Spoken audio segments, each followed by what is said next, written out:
मेरे बच्चे के स्कूल बैग में मुझे पेन ड्राइव मिल गया, तो मैंने जब देखा तो उसमें तो सारे पोर्नोग्राफी क्लिप्स थे। हमें इसको कैसे हैंडल करना चाहिए? तो हम बोलते आपने ऑलरेडी हैंडल किया, तो हाँ मैंने बच्चे को बड़ा मारा। मैंने कहा ये तो आप गलती करके आ गए हो। अगर हमने उनके साथ ये चर्चा नहीं की तो उन सवालों के जवाब ढूंढने के लिए बच्चे फिर गूगल पे जाएंगे, इंटरनेट पे जाके उसको ढूंढने की कोशिश करेंगे या किसी गलत इंसान को पूछ लेंगे। आपका बच्चा जाके इस तरह की गलत जानकारी क्यों ढूंढ रहा है?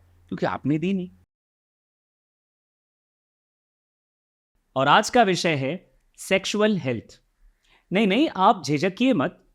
और ये तो बिल्कुल मत सोचिए कि आप इस पॉडकास्ट को कहाँ अपने परिवार के लोगों के साथ बैठकर देखेंगे। शायद आप हेडफोन लगाने की तैयारी कर रहे हैं। तो मैं आपको बता दूं कि इस पॉडकास्ट को इस तरह से और इस नीयत से बनाया गया है कि आप इसे अपने परिवार के साथ न सिर्फ देख सकें बल्कि इस पर बात कर सकें। और आज के जो हमारे मेहमान हैं वो हैं डॉक्टर राजन भोसले। आप heart to heart counselling centre के फाउंडर डायरेक्टर हैं, केईएम और सेठ जीएस मेडिकल कॉलेज के सेक्सुअल मेडिसिन डिपार्टमेंट के हेड हैं। सेक्सुअल हेल्थ पर एक दो नहीं बल्कि पूरी 11 किताबें लिख चुके हैं। वेलकम टू मेरी सहेली पॉडकास्ट सर। बहुत स्वागत है आपका और बहुत खुशी हुई कि आपने वक्त निकाला हमारे लिए। थैंक यू, धन्यवाद। सर मैं सीधे मुद्दे पर आता हूँ, क्योंकि ज़्यादातर जो हमारे लिसनर्स हैं, हमारे व्यूअर्स हैं, वो सोच रहे होंगे कि इस दबे छुपे टॉपिक पर बात करने की ज़रूरत ही क्या है। तो आपसे मैं जानना चाहूँगा कि ये सेक्स हेल्थ पर बात करने की ज़रूरत क्यों है आज? देखिए, जो सेक्सुअल हेल्थ है ये हमारे वैसे भी जीवन का एक हिस्सा है। हम सब उसी से जन्मे हैं। कोई कह सकता है कि नहीं मैं आज आकाश से टपका हूँ या ज़मीन से उगा हूँ। बिल्कुल। हमारे माँ बाप बिल्कुल जिनके बीच में सेक्सुअल संबंध हुए, इसलिए हम सबका जन्म हुआ। और हम ही नहीं, पूरी जो जीव सृष्टि है, चारों तरफ आप देखो तो सिर्फ सेक्स से ही तो जन्मी है। तो यानी कितनी एक ज़रूरी अहम हिस्सा है हमारे जीवन का, जिससे हमारा जन्म होता है और जिससे ह्यूमैनिटी आगे बढ़ती है, वो एक हिस्सा है।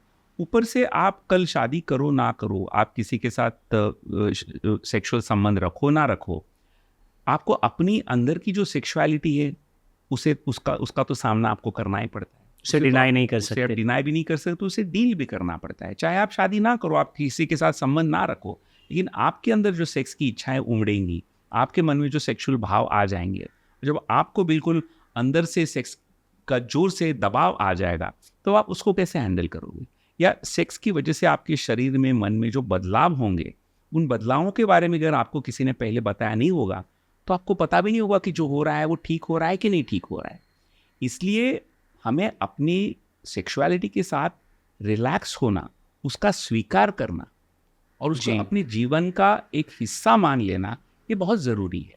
और जैसे ही इंसान उसको मान लेता है, उसको अपने जीवन का हिस्सा मान लेता है, वो एक तरह से एक स्वस्थ जीवन जीने लगता है। हम अपने शरीर का या अपने जीवन का ऐसा कोई भी हिस्सा काट के अलग नहीं कर सकते। ये बहुत अविभाज्य भाग है हमारे जीवन का और हमारे पूरे शरीर का, और शरीर स्वास्थ्य से रिलेटेड भी है। इसलिए इसके बारे में बात भी करनी चाहिए, इसके बारे में जानकारी भी लेनी चाहिए, अगर सही ढंग से लेनी चाहिए, और इसके बारे में चर्चा भी होनी ज़रूरी है। तभी हम एक अच्छा स्वस्थ समाज निर्माण कर सकेंगे। सर देखिए, आपने जानकारी से ये बहुत ही अहम बहस छेड़ दी है। हम सब के सामने एक बड़ा चैलेंज आता है कि इस एजुकेशन की शुरुआत कैसे की जाए, स्पेशली जो टीनेजर्स हैं, बच्चे हैं, उन्हें कैसे एजुकेट किया जाए। देखिए, ऐसा है जैसे बच्चा पैदा होता है और हम बच्चे को कुछ चीज़ें सिखाने लग जाते हैं। कुछ चीज़ें तो बच्चे अपने आप ही सीख लेते हैं, जिसको हम मातृभाषा कहते हैं। जी। कि माँ कभी भी बैठ के नहीं सिखाती, चल बेटा आज से तुझे मैं मातृभाषा सिखाती हूँ, लेकिन माँ को देख देख के बच्चा मातृभाषा सुन सुन के सीख सीखता जाता है। उस तरह सिर्फ माँ बैठ के भी तो कई चीज़ें सिखाती है। उस तरह से हम बच्चे का एजुकेशन तो स्कूल में जाने के पहले ही शुरू कर देते हैं। तो बच्चे की पूरी जो परवरिश हो रही है, उसकी जो पूरी शिक्षा हो रही है, चाहे वो घर में माँ बाप से हो या स्कूल में हो, उसमें अगर हम इतने अलग अलग विषयों पे अगर बच्चों को सिखा रहे हैं, हम उनको भूगोल सिखाते हैं, हम उनको इतिहास सिखाते हैं, हम उनको विज्ञान सिखाते हैं, तो ये भी तो एक विज्ञान का हिस्सा है। और इसको सही वक्त पे सही क्रम से अगर उनको सिखाते गए, तो बच्चों में एक बहुत स्वाभाविकता पैदा हो जाएगी। इसका एक बहुत हल्का फुल्का स्वीकार पैदा हो जाएगा। इस मामले में उनके मन में विचित्रता वाले कोई विचार नहीं आएंगे। इसको वो किसी के साथ, माँ बाप के साथ हो या शिक्षक के साथ हो, इसकी अगर चर्चा करनी हो तो खुल के कर पाएंगे और उनको सही सवाल भी मिलेंगे। अगर हमने उनके साथ ये चर्चा नहीं की तो उन सवालों के जवाब ढूंढने के लिए बच्चे फिर गूगल पे जाएंगे, इंटरनेट पे जाके उसको ढूंढने की कोशिश करेंगे, या किसी गलत इंसान को पूछ लेंगे। किसी वॉचमैन को ही पूछ लिया, किसी ड्राइवर को ही पूछ लिया, किसी नौकर को ही पूछ लिया, क्योंकि वो डांटता नहीं है, माँ बाप तो डांट लेते हैं। जी। तो उनसे मिलने वाले जो जो जवाब हैं कितने गलत हो सकते हैं आप सोच सकते हैं। या आप इंटरनेट पे जाके जब कोई एक आध जानकारी लेने की कोशिश करते हो तो कई बार इंटरनेट आपको बहुत गलत जानकारी दे देता है, तो किसी गलत वेबसाइट पे पहुंच जाते हो। तो लेकिन आपका बच्चा जाके इस तरह की गलत जानकारी क्यों ढूंढ रहा है? क्योंकि आपने दी नहीं। जैसे हम कहते हैं ना, अगर घर में आप बच्चे को उसके पसंद का अच्छा खाना खिलाएं पेट भर, तो बाहर जाके फिर वो कोई ठेले पे नहीं खाएगा, वो बाहर की भेलपूड़ी खाने नहीं जाएगा, क्योंकि उसका पेट भरा हुआ है और अच्छे खाने से भरा हुआ है। अगर माँ बाप ही बच्चे को ये शिक्षा दे और माँ बाप और बेटे के बीच में, बच्चों के बीच में एक खुला वार्तालाप इसके बीच में चलता रहे, तो बच्चे इसको गलत ढंग से, इस नॉलेज को, इसको ढूंढने के लिए यहाँ वहाँ जाएंगे नहीं। और फिर इस बात से जो गलत फहमियाँ जो होती हैं या गलत जानकारी जो बच्चों को मिलती है वो मिलेगी नहीं, कि उनको पता होगा कि सही जानकारी क्या है और मुझे ये कहाँ मिलेगी। बिल्कुल सर, जैसा आपने जिक्र किया सर, गलत जानकारी या मिसगाइड होना, इन सब के बाद के जो कॉन्सिक्वेंसेस हैं, जैसे कि वो बड़े होकर अपनी जो भी उन्हें इन्फॉर्मेशन मिली है आधी अधूरी या गलत, उसका क्या साइड इफ़ेक्ट होता है बड़े होकर उनकी सेक्स लाइफ पर? अब आपको मैं कहता हूँ, एक सेक्सुअल मेडिसिन एक्सपर्ट एंड एक सेक्सोलॉजिस्ट के रूप में जब मेरे पास पेशेंट्स आते हैं तो मैं देखता हूँ कि कम से कम 90% पेशेंट्स जो रहते हैं उनकी जो आज तकलीफ है उसकी शुरुआत हमेशा बचपन में हुई रहती। 90% केसेस उनकी बचपन में उसकी शुरुआत हुई, या तो बचपन में उनको मिला हुआ गलत नॉलेज, या उनको सिखाई हुई गलत चीज़, या बचपन में उन पे हुए कोई गलत आघात या एक्सपोजर जिसको हम कहते हैं, जिसका परिणाम उनके जीवन भर उनके साथ रहता है। कल जब वो शादी करेंगे या नहीं भी करेंगे, डर के मारे या झिझक के मारे, तो उसकी भी कई बारी वजह उनके बचपन में छुपी रहती है। यानी कि बड़े होकर के 30, 40, 50, 60 साल की उम्र के लोगों में भी कई बारी जब मैं देखता हूँ उनकी जो आज की समस्या है उसका जो रूट कॉज है वो उनके बचपन में छुपा हुआ है। ये 10 में से 9 केसेस में दिखाई देता है। और बचपन में बच्चे किसके साथ है? माँ बाप के साथ है या टीचर्स के साथ है। तो क्या उनकी जिम्मेदारी नहीं बनती कि हम आज ही बच्चों को कुछ ऐसी शिक्षा दें जिससे वो एक स्वस्थ इंसान बने, बड़े होने के बाद उनके मन में कोई विकल्प ना रहे, बड़े होने के बाद उनको सेक्सुअल कॉम्प्लेक्सेस ना पैदा हो, कोई सेक्सुअल परवर्जन, विकृति उनके अंदर ना पैदा हो। इसका अगर हमें इसको प्रिवेंट करना है तो उसके लिए बच्चों को बचपन से शिक्षित करना इस विषय को लेकर के ये बहुत ज़रूरी है। सर ये तो बहुत बड़ा क्लेम है। मतलब आज जो लोग अपनी जो सेक्सुअल हेल्थ के जो चैलेंजेस फेस कर रहे हैं, आप बोल रहे हैं कि 90% से ज़्यादा लोग सिर्फ इसलिए परेशान हैं क्योंकि उन्हें वो बचपन में या उनके टीन एज में वो एजुकेशन नहीं मिली, वो जानकारी नहीं मिली। बिल्कुल, ये तो बहुत शॉकिंग इन्फॉर्मेशन है। तो सर अब देखिए, आप ये कह रहे हैं कि ज़रूरी है, लेकिन एक लॉजिक सुनने में आता है कि ये सेक्स एजुकेशन वगैरह तो कहाँ वेस्टर्न कल्चर से आता है। हम लोग तो सीधे साधे लोग हैं, हम सब ये सारी चीज़ें बड़ी निजी रखते हैं, गुप्त रखते हैं, बात भी नहीं करते, और कई बार तो हम अपने पार्टनर तक से बात नहीं करते इस बारे में। फैमिली, बच्चों को तो छोड़ दीजिए, ये ऐसा आई एम श्योर आपने भी ऐसे केसेस देखे होंगे जिसमें पार्टनर्स ही आपस में इस बारे में बात नहीं करते। ऐसा है, देखिए, भारत ये एक इकलौता देश होगा और भारतीय संस्कृति ये एक पहली और इकलौती संस्कृति होगी जिसने इस विषय को गहराई से इसका चिंतन मनन किया, इसको विज्ञान की तरह समझा और इसको बहुत ही कलात्मक ढंग से पेश भी किया। आप देखिए, हमारा ही एक इकलौता देश है जिसमें खजुराहो जैसे टेम्पल्स हैं। आप खजुराहो में जाके आज देखोगे तो उसमें 40 से 50 मंदिर वहाँ पे आज भी है। और उस मंदिरों में क्या है, उस मंदिरों के बाहरी हिस्से में काम शिल्प, जिसको हम लोग बोलते हैं इरोटिक स्कल्पचर्स, बनाए हुए हैं। और ये 1000 वर्षों से भी पहले की बात है। और इतिहास में ये, हिस्ट्री में ये लिखा गया है कि जो शिल्पकारों की 3 पीढ़ियां इस पे काम कर रही थी, इतना वक्त इसको लगा था, 100 से ज़्यादा साल लग गए थे इन मंदिरों को बनाने में। ने 100 साल तक हमारी संस्कृति इसके फेवर में थी। और खैर मंदिर इतने बने तो नेचुरली उसमें बहुत सारा धन लगा होगा, बहुत सारा पैसा लगा होगा। कहाँ से आया होगा ये पैसा? क्या ऐसा है कि शिल्पकारों को लगा कि हम मंदिर बनाएंगे और उन्होंने बना दिया? ये तो नहीं हुआ होगा। बिल्कुल। तो उस जमाने का जो एक एफ्लुएंट क्लास था उसने इसको स्पॉन्सर किया होगा, यानी लोग फेवर करते थे। बिल्कुल।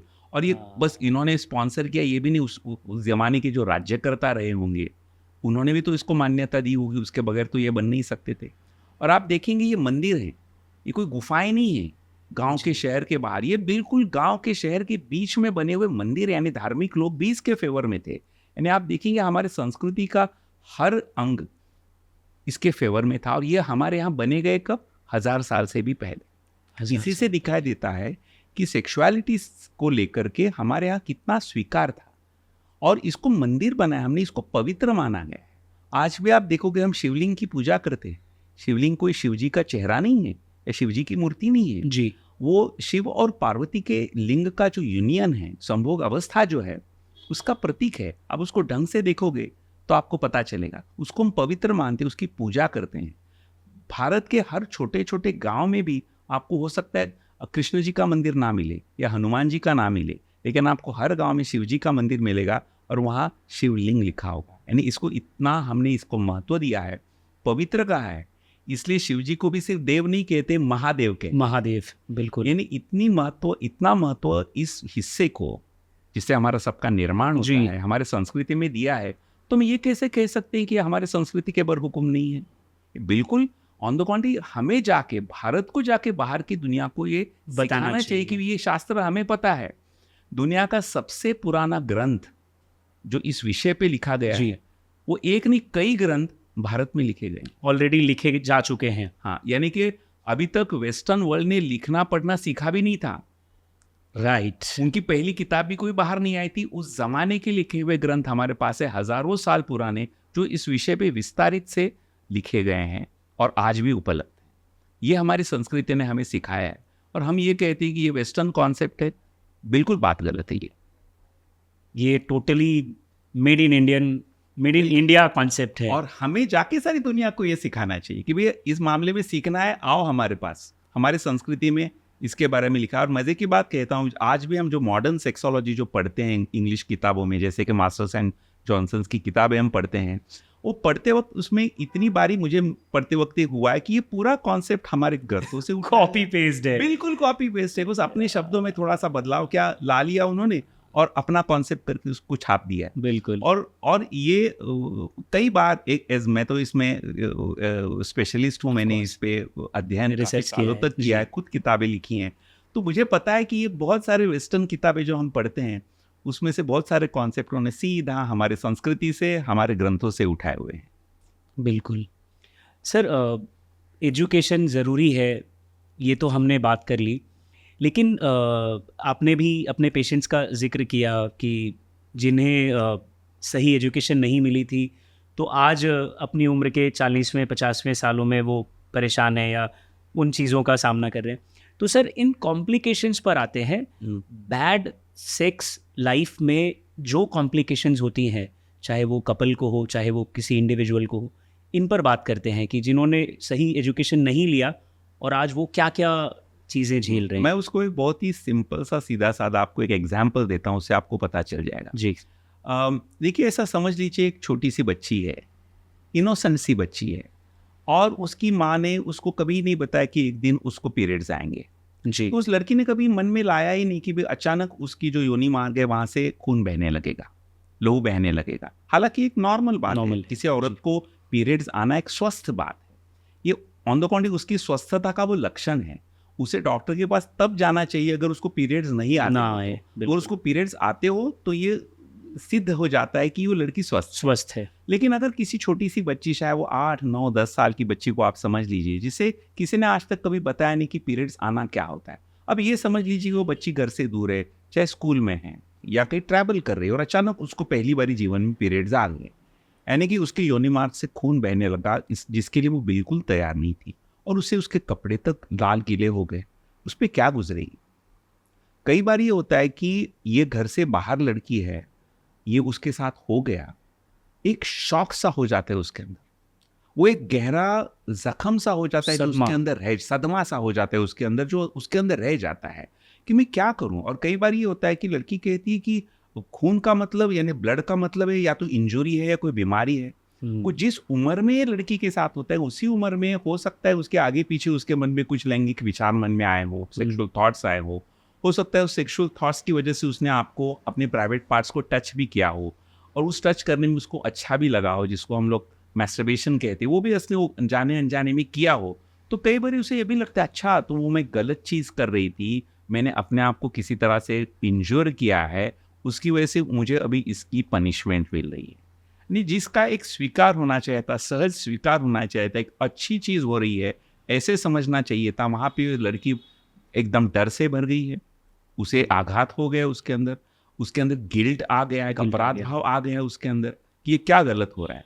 खैर शायद आज ना कल कई बार ये तो होता है कि वो घर जाके माँ को बताती भी नहीं कि डांट पड़ेगी कि कुछ तुमने गलत किया होगा उसकी वजह से, क्योंकि नाक से खून आना, कान से आना है तो फिल्मों में हम फाइट्स देखते हैं तो उसमें दिखाई देता है, लेकिन ऐसी जगह से जिसको सिखाया गया है कि प्राइवेट पार्ट से वहां से ब्लड आ रहा है, अगर पहले से बताया नहीं हो तो ये काफी चीज लड़की को डिस्टर्ब कर सकती है जी। अब समझो चलो ठीक है, बाद में मम्मी ने बता दिया, माँ ने बता दिया कि नहीं बेटा ये तो होता है, ये होना चाहिए, देखो इस सैनिटरी पैड इस्तेमाल करो, उसने इस बात का आप बाद में स्वीकार भी कर लिया।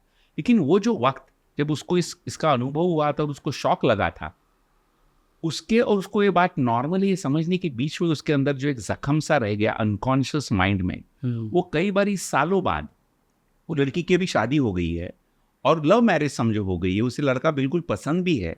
शादी के बाद वो दोनों जब सुहागरात के लिए जब नज़दीक आते हैं और जब दोनों के बीच में शारीरिक संबंध होने का वक्त आता है तो अचानक उसका योनि मार्ग है वो स्पैज़म में चला जाता है, जिसको हम अंग्रेजी में बोलते हैं वजाइनिस्मस।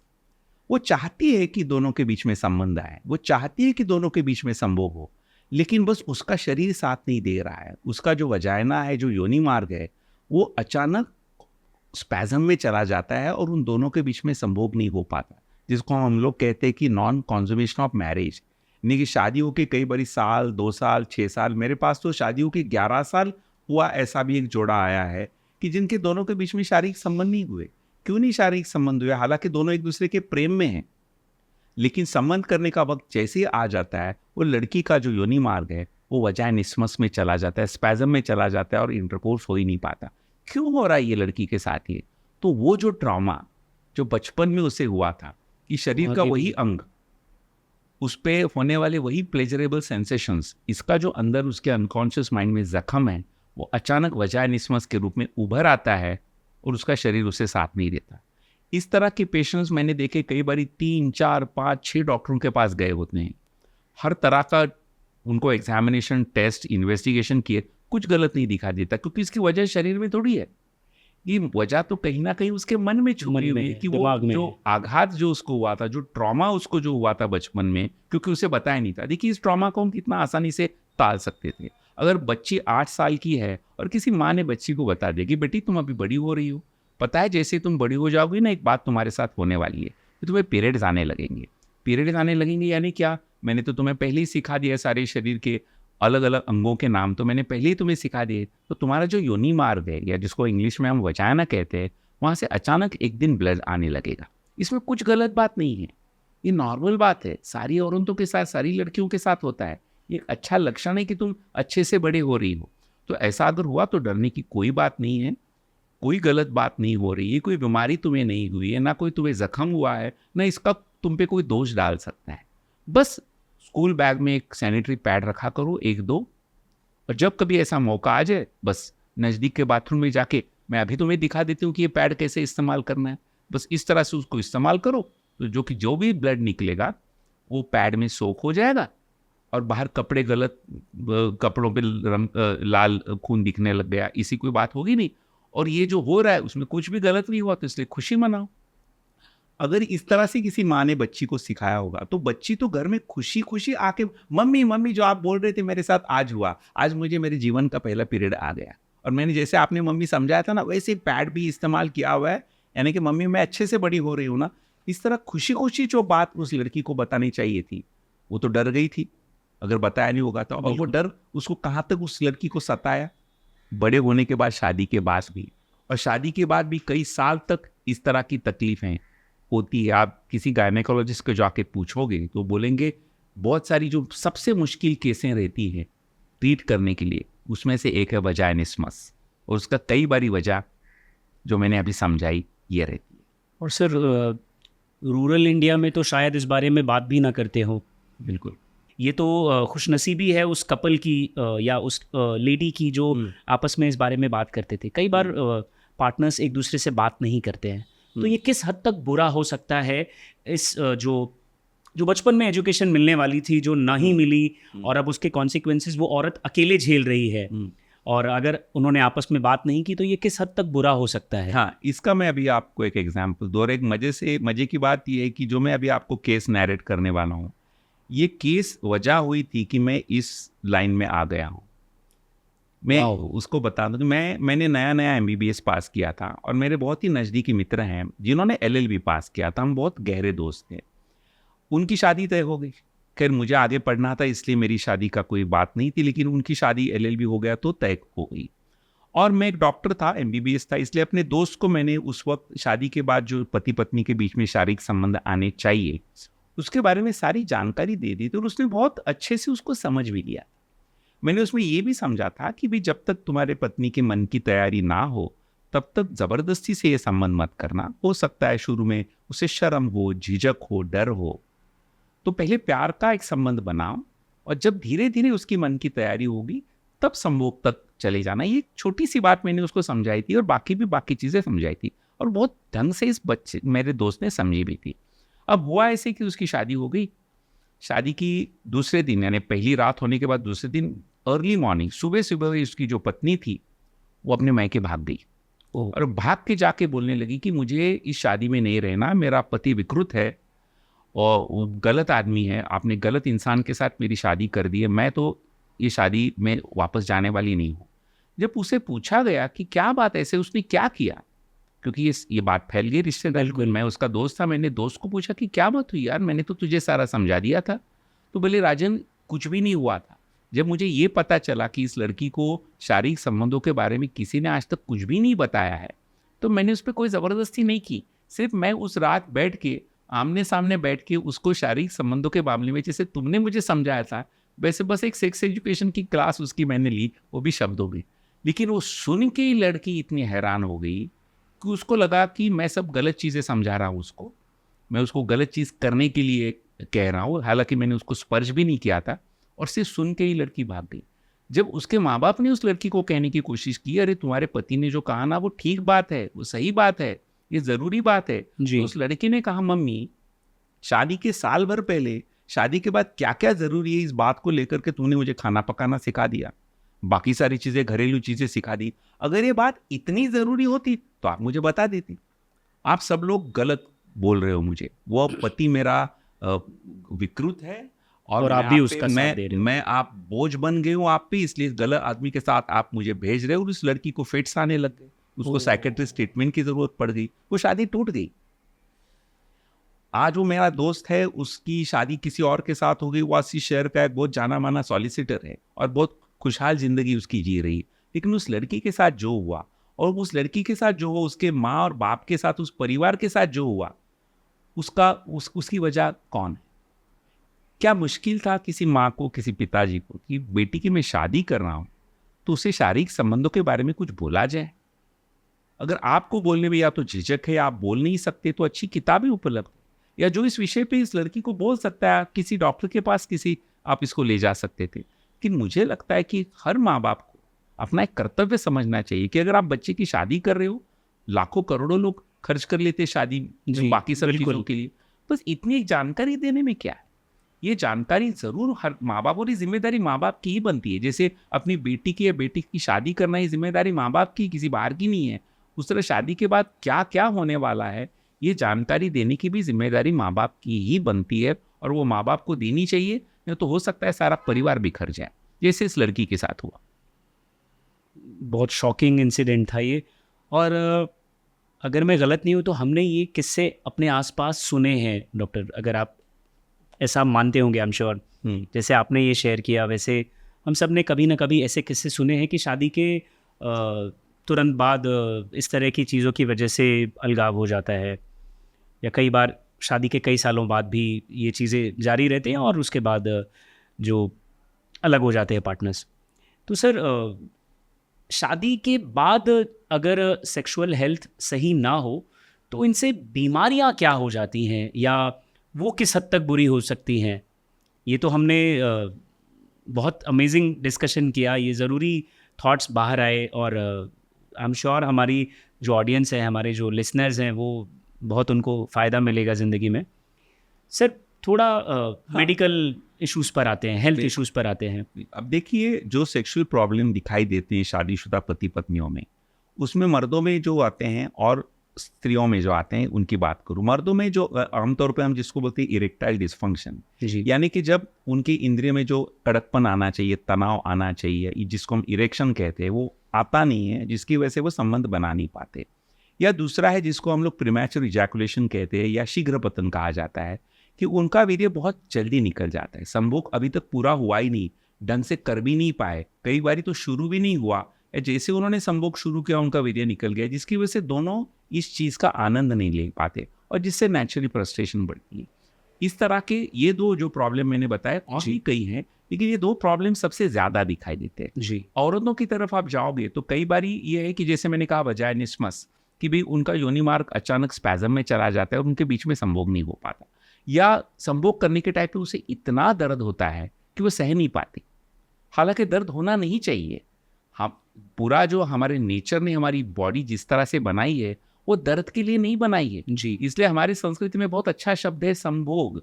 कैसे बना ये शब्द? समभोग, यानी जिसका समय यानी दोनों ने एक जैसा भोग यानी आनंद लिया, उस क्रिया को हम संभोग कहते हैं, यानी कि दोनों को इससे आनंद मिले, उस टर्म में ही, उस संभोग शब्द में ही जुड़ा हुआ है। बिल्कुल। जो दूसरे किसी भी कल्चर भाषा में नहीं, आप नहीं बोले है। इंटरकोर्स हो तो वो चाहे किसी का रेप भी हुआ हो तो उसे इंटरकोर्स ही कहेंगे, या किसी कंसेंशुअल सेक्स को भी हम इंटरकोर्स कहेंगे। तो हमारी संस्कृति में देखिए शब्द भी, उस शब्द में उसका अर्थ बिल्कुल। भी भरा हुआ है कि जो दोनों ने एंजॉय किया। अगर दोनों एंजॉय करना अगर उनसे अपेक्षित है तो फिर ये कैसे होगा कि भी लड़की को दर्द हो रहा है या तकलीफ हो रही है? तो दर्द क्यों हो रहा है, क्यों तकलीफ हो रही है? कई बार उसके मन में जो एक गलत धारणाएं डाली गई है सेक्स को लेकर के, उसकी वजह से उसका शरीर उसे साथ नहीं दे पा रहा। इसलिए जिसको हम और कहते हैं कि पेनेट्रेशन फोबिया, यानी कि संभोग के प्रति एक भयगंड या बहुत ज्यादा डर मन में बैठा होना, वो लड़की रिलैक्स ही नहीं हो पाती, क्या रिस्पॉन्स करेगी अपने पति के साथ? या उसका वजाइनिज्म जिसको हम कहते हैं कि उसके योनि मार्ग में एक स्पैज़म पैदा हो जाना, या संभोग करते वक्त उसे बहुत ज़्यादा दर्द होना, और ये भी कि उसकी इच्छा ही नहीं हो रही, या मर्दों में भी ये दिखाया बल्कि मेरे को सेक्स की इच्छा ही नहीं हो रही, या सेक्स को लेकर के मेरे मन में डर है। इस तरह के प्रॉब्लम लेके लोग आते हैं, जिसकी वजह से उनके दोनों के बीच में या तो यौन संबंध आ नहीं पा रहे, और आ पा रहे तो उसका आनंद नहीं मिल रहा है, या तो पति को नहीं मिल रहा है या पत्नी को नहीं मिल रहा है, और उसकी वजह से उन दोनों के बीच में फिर एक तरह का सेंस ऑफ फ्रस्ट्रेशन आ जाती है कि जिसकी अपेक्षा थी, जो मिलना चाहिए था, जो सिर्फ एक दूसरे के साथ मिल सकता है, वो मिल ही नहीं रहा, इसलिए फिर चिड़चिड़ हो सकती है, एक दूसरे पे झगड़े हो सकते हैं, और ये जो रह गई है बात जो उन्हें मिलनी चाहिए वो मिल नहीं रही, इसकी वजह से कई बारी कुछ मानसिक बीमारियां भी आ सकती है। तो ये सब देखिए छोटी सी बात थी, लेकिन इसका फैलाव होने लग गया, उसके शरीर पे परिणाम होने लगे, उसके मन पे परिणाम होने लगे, उसके तुम्हारे बर्ताव पे परिणाम होने लगे, रिलेशनशिप्स, तुम्हारे रिलेशनशिप पे परिणाम होने लगे। जैसे आप देखोगे कोई बुजुर्ग माँ बाप है जो देख रहे हैं कि ना बेटा बहू खुश नहीं है, दुखी है, एक दूसरे से नाराज हैं, झगड़े होते रहते, तो वो भी तो दुखी हो जाएंगे। बिल्कुल, कोई भी माँ बाप ये नहीं चाहता कि मेरा बेटा या मेरी बेटी शादी करके दुखी हो जाए। बिल्कुल। तो इस तरह से सारा परिवार उससे अफेक्ट हो जाता है। इसलिए ये जो तकलीफ़ें हैं, और मैंने जैसे पहले कहा था वैसे कि ये तकलीफ़ें इनकी शुरुआत कहाँ से हुई? एजुकेशन। फिर बचपन में एजुकेशन या तो आपने नहीं दिया है, जी, या आपने गलत एजुकेशन दिया। जैसे कि आपको बताओ, जैसे लड़कों को और बोल दिया जाए कि भाई हस्तमय तूने एक बहुत गलत चीज़ है, तो बेचारा करेगा तो ज़रूर, क्योंकि 13, 14, 15 साल का लड़का है, उसके मन में सेक्स के भाव आ रहे हैं, उसने मांगे तो नहीं थे, नेचर ने उसके अंदर हार्मोन्स डाल दिए, उस हार्मोन्स की वजह से उसके मन में सेक्स के विचार मन में आ रहे हैं, सेक्स भाव उभर रहे हैं, उसे अंदर से सेक्स की भावनाएं जग रही उसके अंदर, वो करे क्या? 13-14-15 साल का लड़का कोई शादी तो नहीं कर सकता, और उसे ना ही किसी वेश्या के पास जाना चाहिए, ना किसी पे रेप करना चाहिए, वो करेगा क्या? इसलिए उसे अपने आप ही वो अपनी इंद्रिय को उत्तेजित करके उसका आनंद ले, इसी को तो हम हस्तमैथुन करते हैं, जो एक बिल्कुल नॉर्मल बात है, एक हेल्दी बात है, इसमें कुछ भी गलत नहीं है। ऑन द कॉन्ट्री, ये करने से बच्चे कंट्रोल में रहेंगे, क्योंकि उनको एक आउटलेट, जैसे प्रेशर कुकर होता है, प्रेशर कुकर की सीटी बजाने दोगे कि नहीं बजाने दोगे? अरे सीटी बजाने के लिए होती है, अगर आपने किसी प्रेशर कुकर की सीटी को भी बजाने नहीं दिया तो प्रेशर कुकर बिल्कुल बम की तरह फूट जाएगा। बिल्कुल उस तरह से बच्चों को भी, जो हमारे नेचर ने ये एक स्वाभाविक एक प्रक्रिया दी है जी, जिस प्रक्रिया की वजह से हर नॉर्मल हेल्दी बच्चा अपने आप हस्तमैथुन ढूंढ लेता है उस उम्र में आके, क्योंकि मन में विचार आएंगे, इंद्रियों में कड़कपन पैदा होगा, इंद्रिय कड़क होगी तो उसे हाथ लगाएगा तो उसको अच्छी संवेदनाएं होंगी, प्लेजरेबल उसको लगेगा, तो जैसे उसको प्लेजरेबल लगेगा वो और उसे छूने लगेगा, और जिससे वो धीरे धीरे, जिसको हम लोग हस्तमैथुन करते हैं, इस प्रक्रिया को अनुभव कर लेगा और सीख लेगा, और जो उसे अच्छा लग रहा है वो उसे बार बार करने की प्रवृत्ति उसके अंदर होगी। इस बच्चे ने ये जो किया उसमें कुछ भी गलत नहीं है, लेकिन अगर इस बच्चे को बचपन में तू ये काम गलत कर रहा है, ये पाप है, इससे तुम्हारा नुकसान होने वाला है, इससे तुम इस तरह डाल दिया, तो वो करेगा तो फिर भी, लेकिन हर वक्त करते वक्त उसको लगेगा कि मैं गलत काम कर रहा हूँ, मैं पापी हूँ, मैं देखिए और छुप के मुझे करना चाहिए, ये बात सब गलत हो रही है। जिसका आनंद लेना चाहिए था, उसके हर करते वक्त उसके अंदर भर गया एक अपराध भाव जी, और ये अपराध भाव उसे छोड़ेगा नहीं।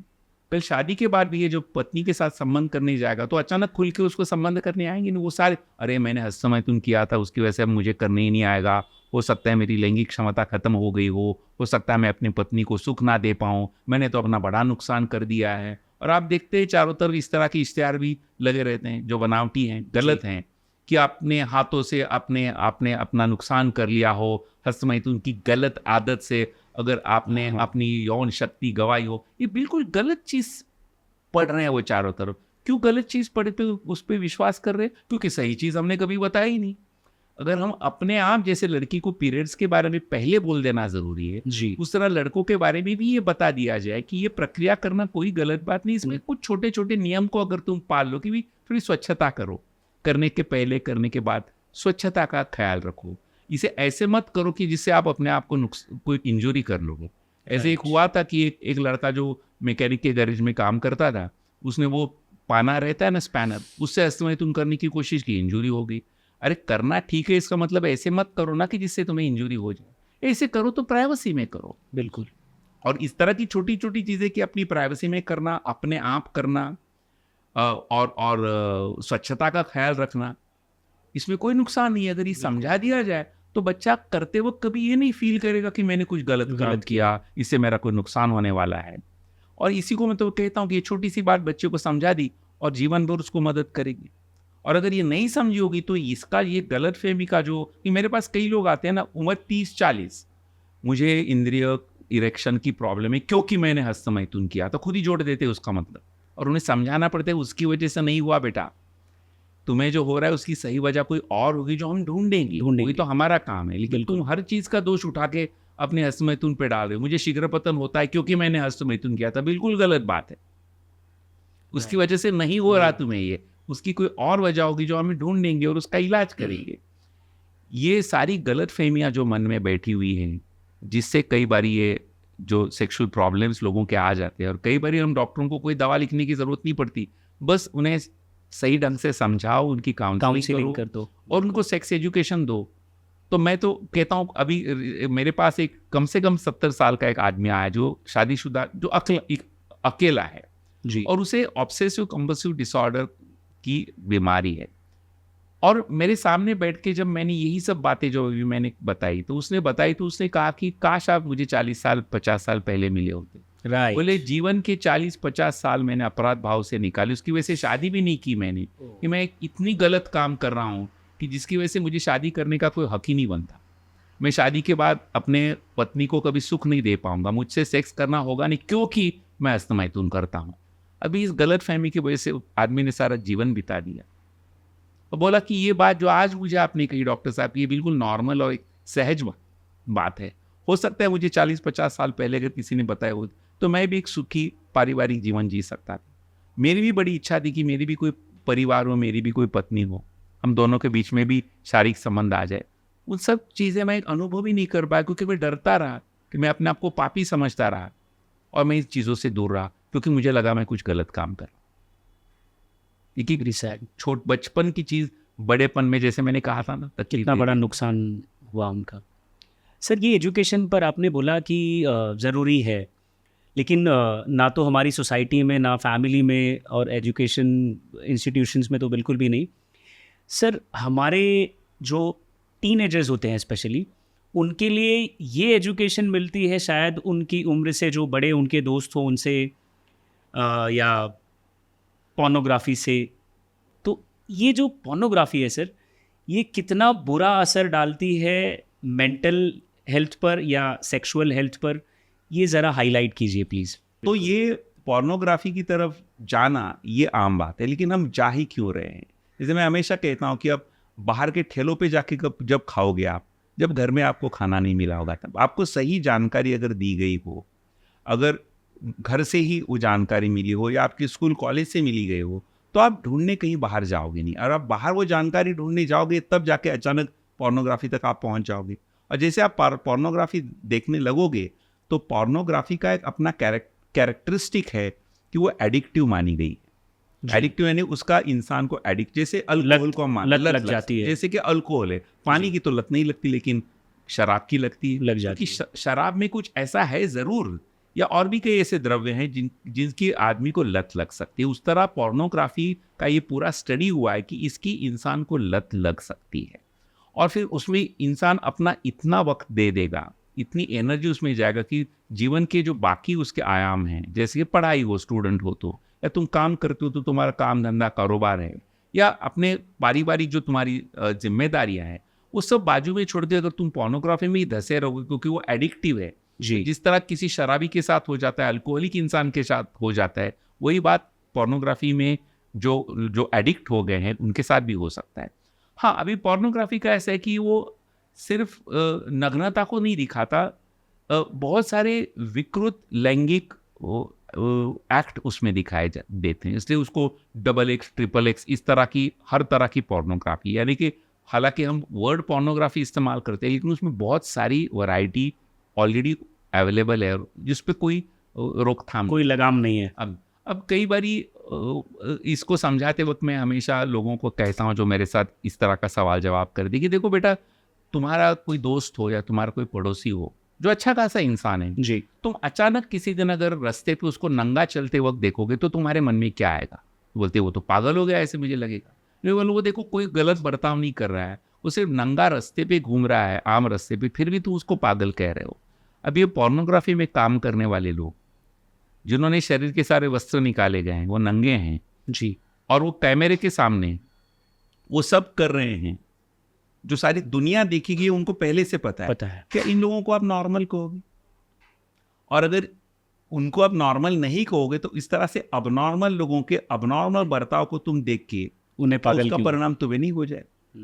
इसलिए ऊपर से पोर्नोग्राफी में जो दिखाया जाता है वो अक्सर इतना एग्जैजरेटेड और जिसको अतिरंजित हम कहते हैं, इतना गलत रहता है कि वो पोर्नोग्राफी में काम करने वाले जो कलाकार हैं उनके पर्सनल लाइफ में भी वो इस तरह से नहीं करते, क्योंकि वो खास बनाया ही गया है पोर्नोग्राफिक कंटेंट, जिसको हम बोलते हैं उसे लार्जर देन लाइफ बनाने की चीजें। उनके अलग कैमरे लगे रहते हैं, उनको जानबूझ के इस तरह के आभाव करने के लिए बोला जाता है, उनके अलग अलग लेंस पहन के दिखाया जाता है, उसको एडिट करके दिखाया जाता है। वो सही नॉर्मल लाइफ में ऐसा नहीं होता है। और ऊपर से उसमें जो काम करने वाले लोग हैं, औरतें, वो खास चुने हुए लोग हैं जिनको दिखाने के लिए खास उनके शरीर में कई बारी लड़कियों ने सिलिकॉन इम्प्लांट सर्जरी की होती है, जिससे उनके स्तनों का उभार दिखाई दिया जाए। अब तुम्हारे पर्सनल लाइफ में तो इसमें से कुछ होगा नहीं, तो जब वो देख देख के तुम चलोगे, और जब तुम्हारे अपने जीवन में जब शारीरिक संबंध करने की वक्त आएगा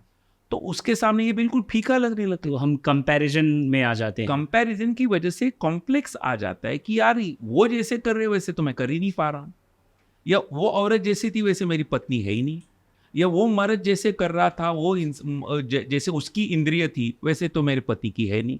इसलिए तुम अपने जीवन में जो आनंद ले सकते थे वो भी तुम गंवा बैठे, क्योंकि तुम ऑल द टाइम तुम्हारा दिमाग कंपेयर कर रहा है किसके साथ, जो आपने पोर्नोग्राफी में देखा है उसके साथ जी। और ये सबसे बहुत, मैंने कई ऐसे मेरे पास कपल्स आते हैं जो पोर्नोग्राफी देखने के पहले उनके बीच में एक अच्छे संबंध आते थे, काफी खुश थे, वो सुखी थे अपने जीवन में, उन्होंने अपने शारीरिक संबंधों को लेकर के उनके मन में कोई भी गलत भाव नहीं था। लेकिन जैसे उन्होंने पोर्नोग्राफी देखी और ऐसा कुछ करने की कोशिश की आपस में, सब बिगड़ गया। पति कुछ ऐसा चाहने लगा पत्नी से जो पत्नी करना ही नहीं चाहती, क्योंकि वो पोर्नोग्राफी वाली लड़की कर रही है, इसलिए वो कहते हैं तुम भी ऐसा करो। या अगर औरत कहे अपने पति को कि जैसे वो पोर्नोग्राफी वाला आदमी कर रहा है वैसे तुम करो, तो ऐसे तो होगा नहीं, क्योंकि वो भी अपने जीवन में ऐसा नहीं कर पा रहे। तो इस तरह की जो चीज़ें हम अपने आप को अगर फीड करते जाएंगे तो हम अपने आप को इनसेंसिटिव करते जाएंगे। जैसे बोलते हैं ना, आपने बहुत ज़्यादा मिर्ची खा ली तो आप छोटी छोटी चीज़ों का स्वाद आपके ज़बान को आएगा नहीं, क्योंकि आपने तीखा बहुत ज़्यादा खा खा के ज़बान को बिल्कुल नम कर दिया है। उस तरह जब आप पोर्नोग्राफिक कंटेंट बहुत ज़्यादा देखते हो तो कहीं ना कहीं आप सेंसिटिविटी खो बैठते हो, क्योंकि वो जो हल्का फुल्का है, जो आपकी पत्नी का शर्माना है ना, जब तक अंधेरा नहीं करते तब तक मैं कपड़े नहीं निकालती, उसका जो उसकी जो नजाकत है, जो असली सुख है जीवन का, क्योंकि आपने कुछ ऐसा देख लिया उस हिसाब से तो तुम्हारी शादी के बाद पत्नी बर्ताव नहीं करने वाली है जी। तो फिर तुम डिसपॉइंट होने लगते हो, जाला कि वो नॉर्मल चीज है और वो सच है, वो जिंदगी है, ऐसा होना चाहिए और ऐसा होना ही स्वाभाविक अपेक्षित भी है जी। लेकिन आपने कुछ और ही ढंग सीख लिया है और आप वो एक्सपेक्ट करोगे तो वो तो होगा नहीं, और फिर आप दुखी हो जाओगे उस चीज़ों से, क्योंकि आपने अपनी अपेक्षाएं, आपका बेंचमार्क आपने बदल दिया और अपने आप को इनसेंसिटिव कर दिया। अब देखिए ना, आप अगर नंगे पैर बहुत ज़्यादा चलोगे तो आपके पैर की जो स्किन है वो बिल्कुल नम हो जाएगी, क्योंकि मोटी हो जाएगी। जी जी, क्योंकि उसकी सेंसिटिविटी खो गई, खत्म, बहुत ज़्यादा एक्सपोजर हो गया उसको ज़मीन। उस तरह से आप पोर्नोग्राफी को जब बहुत ज़्यादा देखते हो तो कहीं ना कहीं आप अंदर उसके सेक्स के प्रति जो एक सेंसिटिविटी है वो खो जाते हो।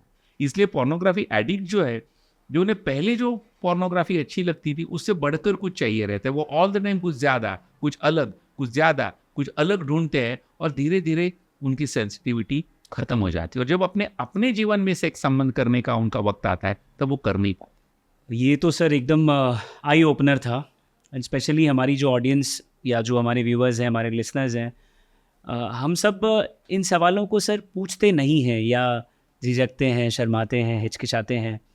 तो ये बड़ा ही कमाल की इन्फॉर्मेशन आपने दी और इससे हम अपना परिवार, अपनी शादी बचा सकते हैं, अपने संबंध को ठीक कर सकते हैं अगर हम उन बेवजह की फैंटेसीज़ में ना जाएं। तो सर आपने ऑफ कोर्स बहुत खुलकर इस पर बात की और हमें पता भी चला कि ये इसके क्या क्या दुष्परिणाम होते हैं। लेकिन जैसा आजकल माहौल है सर, जितनी एक्सेसिबिलिटी है, जितना आसान है ऐसे कंटेंट को देखना, तो कई बार ऐसा भी होता है कि पेरेंट्स अपने बच्चों को ऐसा कुछ देखते या कुछ देखते पकड़ लेते हैं वर्ड में इसलिए यूज़ कर रहा हूँ क्योंकि इसे क्राइम माना जाता है। आपने तो कई चीज़ों को नॉर्मल बता दिया, लेकिन ऐसी सिचुएशन में पेरेंट्स के लिए आप क्या राय देंगे जब वो अपने बच्चों को ऐसी चीज़ों में लिप्त पाएँ कि बच्चे ऐसा कोई कंटेंट देख रहे हैं, पढ़ रहे हैं मोबाइल पर या इंटरनेट पर? तो पहले तो माँ बाप को ये सोचना चाहिए कि देखो मेरा बच्चा बड़ा हो रहा है, उसके अंदर वो हार्मोन्स दौड़ रहे हैं जिसकी वजह से उसके मन में लैंगिक भाव आ रहे हैं, लैंगिक इच्छाएं आ रही हैं और उसकी वजह से, और अभी वो छोटा है, 14 का है, 15 का है, 16 का है, तो हो सकता है एक कुतूहल हो या एक क्यूरियोसिटी हो जिसकी वजह से इसने कहीं ना कहीं से उसको पोर्नोग्राफी मटेरियल उस तक पहुंच गया है। और पहुंचने के हज़ारों रास्ते, व्हाट्सएप ग्रुप्स हैं जिसमें इस तरह के क्लिप्स पास हो रहे हैं, दोस्त दिखा देते हैं जी। और खुद ढूंढने चला जाएगा वो गूगल पे तो उसको कई चीज़ें इसमें इस तरह से मिल जाती है। तो हम माँ बाप को ये समझना चाहिए कि इसको हम रोक नहीं सकेंगे, यानी कि बच्चे पोर्नोग्राफी को एक्सपोज होंगे, इसको हम रोक ही नहीं सकेंगे, ये हमारे हाथ से बाहर निकल गई हुई चीज़ जी। तो अगर ये आज का सत्य है कि हमारे बच्चे हो ना हो आज ना कल पोर्नोग्राफी देखेंगे, तो उस वक्त आपका जो रवैया है उसके तरफ, यही सिर्फ आपके हाथ में जी। वो बच्चे वो ना देखे, आप उसको डांटोगे, उसको मारोगे तो उसे बुरा लगेगा कि मैं एक बात गलत कर रहा हूं और फिर भी वो देखेगा। फिर अब ऐसे देखेगा कि आपको पता ना चले, आपसे छुप छुप के देखे। राइट। इससे अच्छा यह है कि अगर बाप बेटे के साथ बैठ जाए और उसे दो दोस्त की तरह अगर आपस में बात हो, समझाया जाए कि बेटा तुम जो देख रहे थे ना, मैं उसके बारे में तुम्हें कुछ चीज़ें समझाना चाहता हूँ, तुम्हारा पिता हूँ, तुम्हारे भले की बात कह रहा हूँ, कि कुछ चीज़ें तुम्हें मैं सिखाना चाहता हूँ। और फिर इस बच्चे को अगर बता दिया जाए कि तू जो देख रहा है, जैसे मैंने थोड़ी देर पहले कहा, उस तरह के अगर बच्चे को एक्सप्रेशन दिए कि ये सच नहीं है, ये बनाया गया है, खास इस पोर्नोग्राफी इंडस्ट्री ने बिजनेस के लिए बनाया गया है, जी। लेकिन सचमुच के जीवन में ऐसा होता नहीं। ना इस तरह के इंसान होते हैं, ना इस तरह की औरतें होती हैं, ना इस तरह के मर्द होते हैं, ना वो इस तरह का संबंध रखते हैं। लेकिन तुम इसको देख देख के हो सकता है तुम अपनी सेंसिटिविटी खो बैठोगे, और तुम्हारे अपने जीवन में जब इसका आनंद लेने का वक्त आएगा, जो आना चाहिए, कल तुम भी बड़े होगे, तुम्हारी भी शादी होगी, तुम्हें भी अपने पति को बहुत प्यार करना चाहिए, हम दोनों के बीच में बहुत अच्छे संबंध आने चाहिए, उसको गवा बैठोगे, वो सेंसिटिविटी तुम खो बैठोगे। इसलिए अगर तुम इसको ना देखो, कोई किसी दोस्त ने भेज भी दिया तो ना देखो तो अच्छा है। अभी तुमने देख लिया, चलो ठीक है, कोई बहुत बड़ा तुमने पाप नहीं किया, लेकिन इस समझ के साथ देखो। जैसे कि हम फिल्म देखते हैं ना, फिल्म में देखते कि हीरो जब फाइट करता है तो उसने एक पंच मार लिया तो वो 3 लोग उड़ जाते हैं हवा में। बिल्कुल। तो हमें पता चलता है कि सही जीवन में वो फाइट सच नहीं है। तो सच नहीं है, जी। लेकिन हम एंटरटेनमेंट के लिए देख लेते हैं। उस तरह से ये भी देखते वक्त जानना जरूरी कि ये जो देख रहा हूं मैं, ये सच ये ऐसा होता नहीं है, और इसको देख देख के मैं अगर अपनी सेंसिटिविटी खोने वाला हूं तो मैं ना ही देखूं तो अच्छा है। जैसे कोई गलत चीज आप खाते हो और आपको पता चल जाए कि ये चीज खाने से मेरा लिवर खराब होने वाला है या मेरे हार्ट को धोखा, तो उसको टालते हैं। जैसे कोई डायबिटीज हो गया तो बोलते हैं शक्कर मत खाओ, मीठी चीजें मत खाओ, बस उसको भी अच्छी लगती है मीठी चीज खाने, लेकिन वो समझता है कि मीठी चीज खाने से नुकसान मेरा नुकसान होगा जी। और बहुत सारी चीजों पे मेरा असर होगा, तो वो नहीं खाएगा। उस तरह से जैसे ही किसी को पता चल जाए, बच्चे को बता दिया है कि इसके नुकसान है और ये सारे नुकसान है, तो इस रास्ते से ना जाओ तो अच्छा है। सर, जैसे आपके पास कपल जाते हैं तो ऐसे क्या कभी पेरेंट्स भी आए हैं जो अपने बच्चों के लिए परेशान हैं इन चीज़ों को लेकर? हाँ है ना, आते हैं, बहुत सारे आते हैं, बहुत ज़्यादा आते हैं कि भी मेरे बच्चे के स्कूल बैग में मुझे पेन ड्राइव मिल गया, तो मैंने जब देखा तो उसमें तो सारे पोर्नोग्राफी क्लिप्स थे, हमें इसको कैसे हैंडल करना चाहिए। तो हम बोलते आपने ऑलरेडी हैंडल किया, तो हाँ मैंने बच्चे को बड़ा मारा। मैंने कहा तो आप गलती करके आ गए हो। हाँ, अगर आपने पहले पूछा तो मैं इसको अच्छे मैच्योरली इसको हैंडल कैसे करना है, ये काउंसलिंग के जरिए आपको सिखा सकता था जी। तो कई बार ये भी आती है कि हमको मिल गया है कि भाई कुछ फोटोज मिल गए हैं, या कुछ इस पहले ज़माने में ये जब सारा था नहीं स्मार्टफोन वगैरह, तो एक्चुअली बेड के नीचे किसी मैगजीन के फोटोज वगैरह मिल जाते थे, फिर बच्चों को डांट पड़ जाती थी। तब मैं हमेशा माँ बाप को कहता हूँ ये तो समझो कि बच्चा बड़ा हो गया, वो जब 2 या 3 साल का था तब तो इस तरह के फोटो नहीं रखता। उन फोटोज की तरफ उसको आकर्षण लग रहा है इसलिए उसने रखे हुए हैं, और ये आकर्षण उसने मांगे पे अर्जी तो नहीं की थी जी, और उसके शरीर में दौड़ने लग गया हार्मोन से, खास उम्र में आके उस हार्मोन्स की वजह से उसके मन में सेक्सुअल ख्याल आने लग गए, थॉट्स फीलिंग्स आने लग गए। तो ये तो एक नेचर का खेल है ना ये सारा, उसके ऊपर उस बेचारे को क्यों डांट रहे हो, उसको सही रास्ता दिखाओ। सर, कई बार जो बड़े बच्चे होते हैं वो ऐसे कुछ पलट कर कह देते हैं कि ये इन्होंने भी किया होगा, हमें रोक रहे हैं। इस पर आप क्या कहना चाहिए? ऐसा कोई केस जो आपको याद आता है? बहुत सारे, कई बार ये होता है कि जब खास करके जब कोई माँ बाप बच्चे को लेके आते हैं, मेरे लड़के को मैस्टरबेशन की गलत आदत लगी है, आप उसकी वो आदत छुड़वाओ। तो हालांकि मुझे मालूम है कि इसमें कुछ गलत है नहीं, तो बच्चे को बाहर बिठा के मैं कई बार माँ बाप में से बाप को पूछता हूँ, आप सच बताओ, अपने बच्चे की कसम खा के बताओ, क्या आपने नहीं किया? बोलते किया। तो आप बच्चे को डांट रहे हो उसको रोकने की, आप अभी तक नहीं कर रहे हैं? तो बोले कर रहे हैं। तो जो आप कर रहे हैं वो ठीक है, अगर बच्चे ने मैस्टरबेशन किया तो उसको आप गलत मान रहे हो। अगर वो गलत था तो आप तक तो आपकी भी पढ़ाई पूरी हुई, आप भी कमा है, आपकी शादी हुई, आपका भी बच्चा हुआ है, तो जीवन के सारे क्रम आपके ढंग से हुए ना, कुछ नुकसान तो हुआ नहीं, तो फिर उसका होगा ऐसे आप क्यों कह रहे हैं? तब जाके पता चलता है कि माँ बाप को ही बताया नहीं गया था किसी ने, और वो भी गिल्ट को लेकर के इतने साल जी रहे हैं, उसी गिल्ट को लेकर के वो अपने बच्चे को आज डांट पास ऑन कर रहे हैं, और उस जो डांट डपट उस बच्चे को पड़ेगी उसका परिणाम उस बच्चे के जीवन भर होता रहेगा। एक केस का जिक्र कर रहे थे सर आप, जो पेरेंट्स अपने बच्चे को लेकर आए थे, वो जरा अगर हमारी ऑडियंस के ऐसे हुआ कि एक पिता हैं जिन्होंने अपने बेटे के मोबाइल में कुछ लड़कियों के फोटो देखे, वो कुछ उसने कोई एक्ट्रेसेस वगैरह उसको अच्छी लगी हुई, तो उनके कुछ फोटोज लड़के ने डाउनलोड कर दिए होंगे, अपने फोटो गैलरी में उसको मिले, तो उस लड़के को उसके पिता ने बहुत बुरी तरह से भला बुरा कहा, डांटा, और वो सारे रिश्तेदारों के घर के सबके सामने डांटा, भला बुरा कहा, उसकी औकात निकाली, उसको गलत कहा। और और उस बच्चे को बेचारे को इतना बुरा फील हुआ कि मैं कितना गलत लड़का हूँ, ये क्या मैंने गलत काम कर दिया। उस भाव में वो बच्चा था। फिर ऐसा हुआ कुछ दिन बाद कि मम्मी ने कहा कि जरा पिताजी के मोबाइल से थोड़ा एक नंबर ढूंढ के देना किसी चीज़ का। तो बच्चा जब पिताजी के मोबाइल लेने के लिए गया तो पिताजी सो गए थे और उनका मोबाइल उनके पास पड़ा था। उसने वो नंबर ढूंढने के बहाने जब देखा और खोल के देखा तो उसमें पिताजी खुद पोर्नोग्राफी देख रहे थे। और जब उस बच्चे ने उनके मोबाइल में जाके देखा तो पिताजी का तो पूरा फोल्डर था। तुम्हें पता नहीं उन्होंने कितने सारे पोर्नोग्राफी क्लिप्स अपने देखने के लिए सेव कर रखे थे। ये होने के बाद वो बच्चा एक तरह से इतना दुखी हुआ कि मैंने सिर्फ एक एक्ट्रेस के साधारण से फोटो जो मुझे अट्रैक्टिव लगी रखे थी, इसलिए मुझे इतना भला बुरा कहा कि मेरी औकात निकाली, जी मुझे पापी ठहराया। और मेरे पिताजी इस तरह की चीज स्टोर करके रेगुलर देख रहे हैं। ना उसके पास वो हिम्मत थी कि वो पिताजी को कन्फ्रंट कर पाए, ना उसको लगा कि मैं माँ को जाके बोल सकता हूँ, बेचारी वो दुखी हो जाए, वो पहले ही एक सीधी सादी औरत सी है।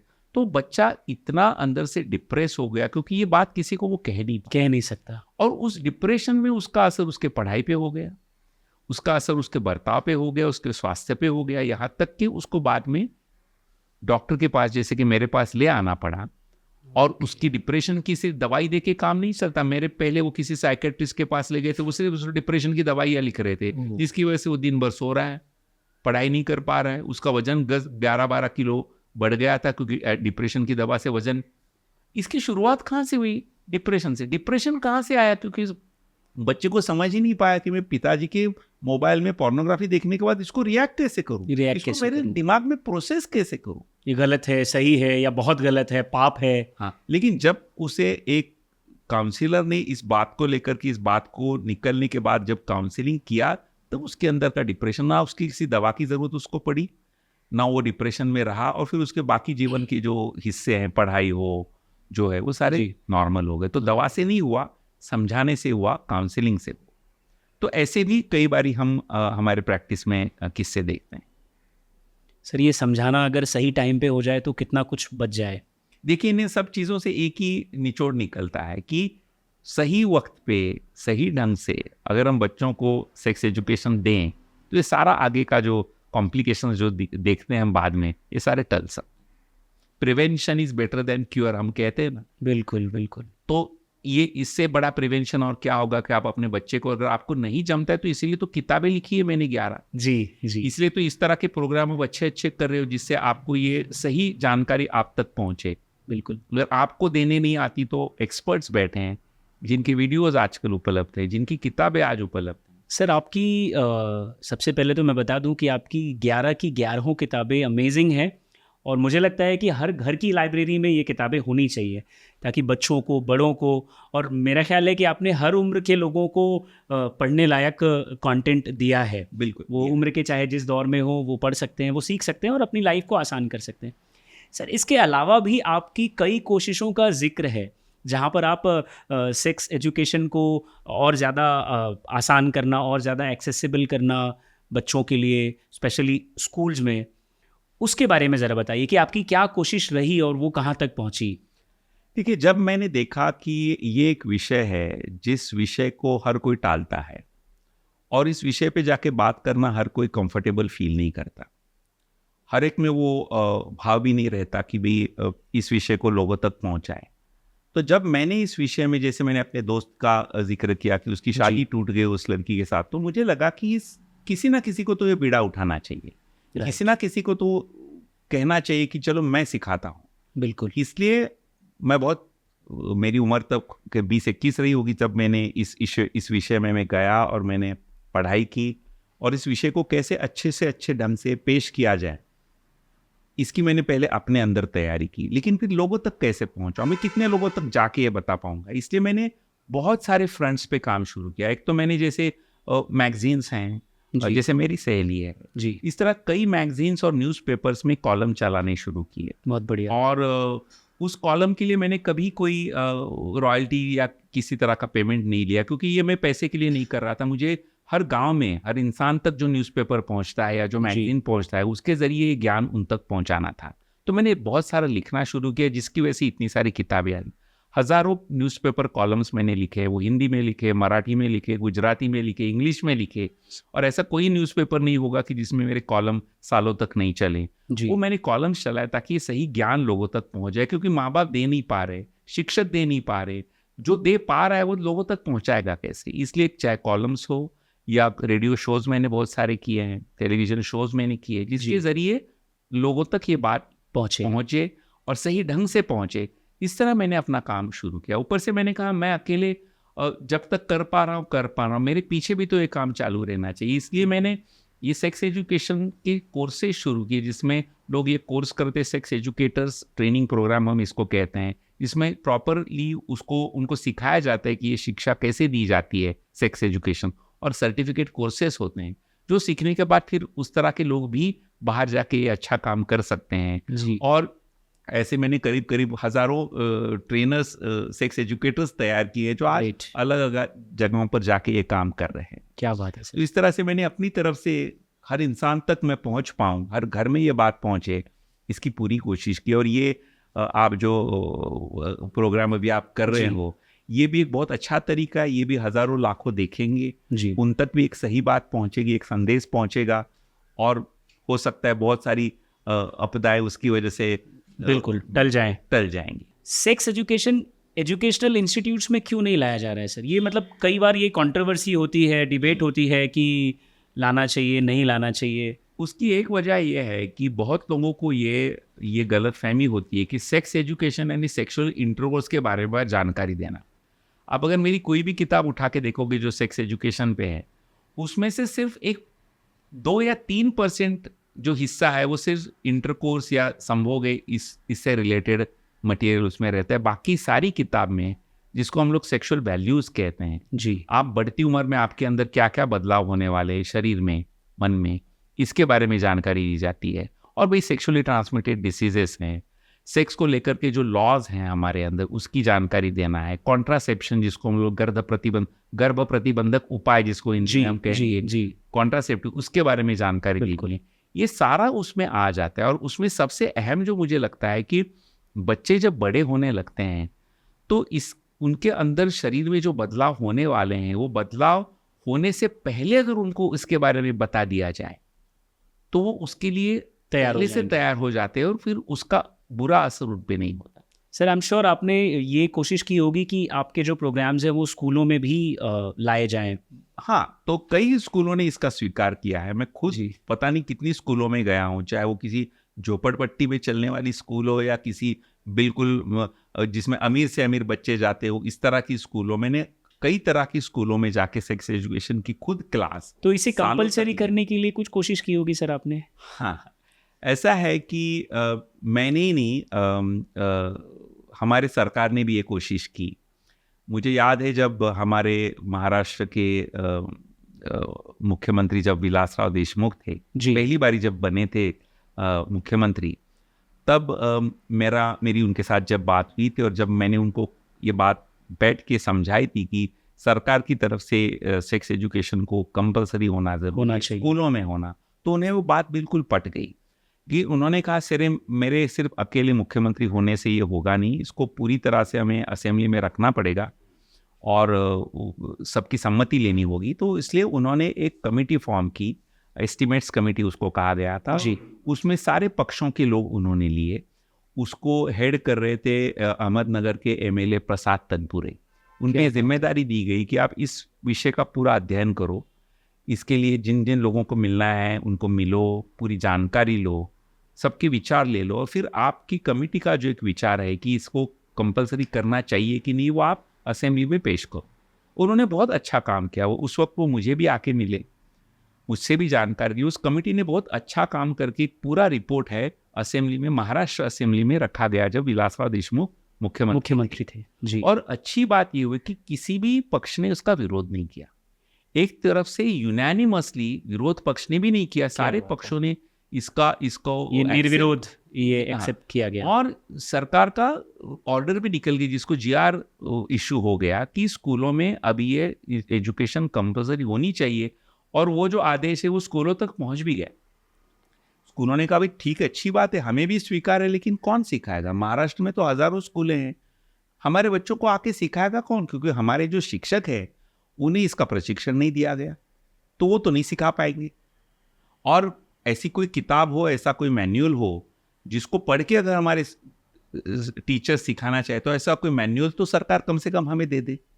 तो सरकार के सामने बात यह आ गई कि हालांकि हमने इस बात को ऑर्डर तो निकाली है, लेकिन हमने इसकी पूरी यंत्रणा पैदा नहीं की, तो उसकी वजह से ये बात रहेगी।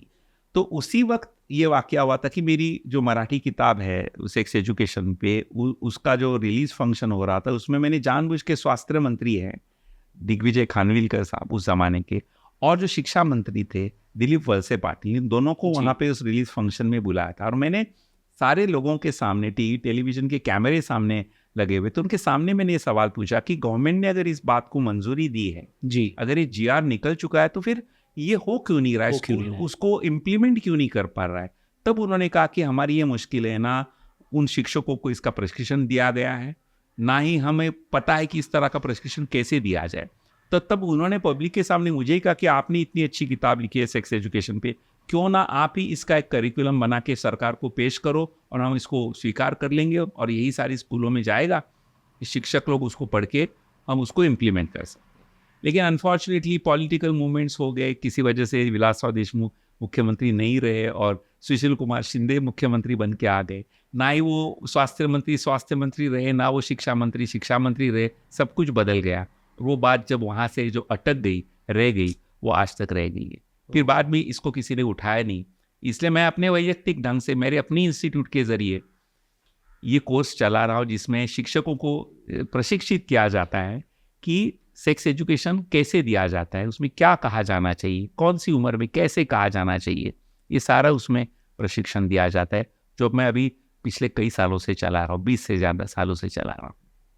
सर, आपकी कोशिश को देखकर बहुत खुशी हो रही है, लेकिन अल्टीमेटली हम आखिर में फिर उसी पॉइंट पर आ गए कि ये सारा कुछ इसलिए इम्प्लीमेंट नहीं हो पाया क्योंकि उस वक्त जो टीचर्स थे या जो पेरेंट्स थे या जो सिस्टम के लोग थे, उन्हें सेक्स एजुकेशन टाइम पर नहीं मिली, शायद ये कहा जा सकता है। बिल्कुल, उनके मन में सेक्स एजुकेशन को लेकर के गलत धारणाएं थी। अगर किसी को पूछा, मुझे एक बात पता है कि एक बहुत ही वीआईपी इंसान को मैं मिला था जो किसी पॉलिटिक्स में है, मैं नाम नहीं लूंगा, किसी और की बात कर रहा हूँ मैं। तब वो मुझे अंदर के चेंबर में लेके गए और मुझे बोले कि क्या आप सचमुच कन्विंस हो कि छोटे 5वीं 6वीं 7वीं साल के बच्चों को इंटरकोर्स के बारे में बोल देना चाहिए? आप कैसी बात कर रहे हो? तो मैंने कहा कब मैंने ऐसे कहा? तो बोला आप खुद सेक्स एजुकेशन की बात इतने सालों से कर रहे हो। तो मुझे समझ में आ गया कि इनके मन में भी यही धारणा है कि सेक्स एजुकेशन का मतलब यानी कि बच्चों को सेक्सुअल इंटरकोर्स कैसे करते हैं इसका शिक्षण देना। जो हिस्सा जरूर है, बच्चों को संभोग के बारे में बोलना जरूरी है, लेकिन वो एक बहुत छोटा हिस्सा है। उसके अलावा भी सेक्स बहुत सारी चीजें हैं जो बहुत जरूरी है उनके नॉर्मल ग्रोथ के लिए। ये बहुत जरूरी चीज है। सर, एक लॉजिक ये दिया जाता है कि जो आपकी सेक्सुअल हेल्थ होती है उसका आपकी मेंटल हेल्थ से डायरेक्ट कनेक्शन होता है। इस पर आप कुछ अगर कहना चाहें। बिल्कुल होता है। देखिए, हम नाम के लिए तो कहते हैं शरीर और मन जी, ये 2 टर्म्स हैं, लेकिन एक्चुअली शरीर और मन 2 है ही नहीं, वो एक ही चीज के 2 छोर हैं। एंड के शरीर का ही ना दिखने वाला हिस्सा है मन, और मन का दिखने वाला हिस्सा है शरीर। इसलिए जिन जिन चीजों का शरीर पे असर होता है उनका मन पे भी असर होता है। और जो चीज मन पे असर करती है वो शरीर। जैसे आप घबरा गए तो आपके हाथ पैर कांपने लगे, घबराहट आपके मन में थी, हाथ पैर आपके शरीर के कांपने लगे। और आपको भूख के विचार मन में आ गए, आपके मुंह में सलाइवेशन शुरू हो गई। यानी शरीर और मन एक तरह से बिल्कुल जुड़े हुए हैं। तो जितनी भी सेक्सुअल प्रॉब्लम्स हैं इनका परिणाम मन पे भी होता है, और मानसिक प्रॉब्लम कोई हो तो इसका परिणाम सेक्स पर या शरीर पर भी होता है। ये बिल्कुल दोनों जुड़ी हुई चीज़ें। इसलिए एक सेक्सोलॉजिस्ट के रूप में भी हमें सिर्फ कोई गोलियां विलियां देख के काम चलता नहीं है। उनकी काउंसलिंग करनी बहुत ज़रूरी है। उनकी मन को जानना, उनकी कहाँ से उनके डर पैदा हो रहे हैं, कहाँ से उनके मन में गलत फहमियाँ बैठी हैं, कहाँ से उनके शरीर पे उसका असर हो रहा है। कई बार तो मैं बोलता हूँ 10 में से 8 ऐसे मर्द की जिनको इरेक्शन की प्रॉब्लम है, उसका कारण उनके शरीर में होता ही नहीं, उनका शरीर बिल्कुल स्वस्थ रहता है, उनके शरीर में कोई कमी नहीं होती, उनके हार्मोन्स बिल्कुल परफेक्ट रहते, लेकिन फिर भी उनको इरेक्शन नहीं होती। क्यों? क्योंकि उनका मन इरेक्शन होने नहीं देता, क्योंकि उनके मन में गलत धारणाएं बैठी हुई हैं, डर बैठा हुआ है, परफॉर्मेंस एंग्जाइटी जिसको हम लोग बोलते हैं, एंग्जाइटी उनके अंदर है, जो उस वक्त उनको परफॉर्म करने ही नहीं देती। यानी कि वजह कहाँ है? मन में। शरीर तो बिल्कुल स्वस्थ है, लेकिन शरीर साथ नहीं दे पाता, इंद्रियों में कड़कपन पैदा नहीं हो पाता और वो संभोग नहीं कर पाते, जिसको हम लोग अंग्रेजी में साइकोजेनिक इरेक्टाइल डिसफंक्शन या साइकोजेनिक इम्पोर्टेंसी कहते हैं। साइकोजेनिक यानी जिसका उगम है, जिसकी शुरुआत है, वो मन में होती है। साइको यानी मन जी, और जेनिक यानी जहाँ से उपज उसकी हुई जी। तो शरीर में कुछ कमी नहीं है, लेकिन मन में आए हुए कुछ ढंग के विचार भाव तुम्हारा शरीर उसकी वजह से साथ नहीं दे पाता। ये भी क्यों? जहाँ से आप देखिए ना, शीघ्र पतन की आम तकलीफ दिखाई देती, जिसमें शरीर का आप कोई भी टेस्ट करो, कोई भी उनकी इन्वेस्टिगेशन करो, कभी कारण नहीं दिखाई देगा, शरीर एकदम स्वस्थ होगा। तो शीघ्र पतन की तो 100% शरीर 100% केसेस में कारण मन में रहता है जी। मन में ही प्रॉब्लम है, जिसकी वजह से उसका बाहर क्या दिख रहा है? शीघ्र पतन हो रहा है। यानी कि ये दोनों चीजें, शरीर और मन कितना जुड़ा हुआ है, ये इससे दिखाई देता है। और ये बात हर सेक्सुअल प्रॉब्लम के साथ है। हर सेक्सुअल प्रॉब्लम की एक होता है जो मनोनिर्मित या साइकोजेनिक वजह रहती है, और ऑर्गेनिक यानी कि शारीरिक वजह भी रहती है, और ज़्यादा करके दोनों का कॉम्बिनेशन रहता है। सिर्फ आप शरीर को ठीक करके काम नहीं चलेगा, सिर्फ आप उनकी काउंसलिंग करते रहो तो भी काम नहीं चलेगा।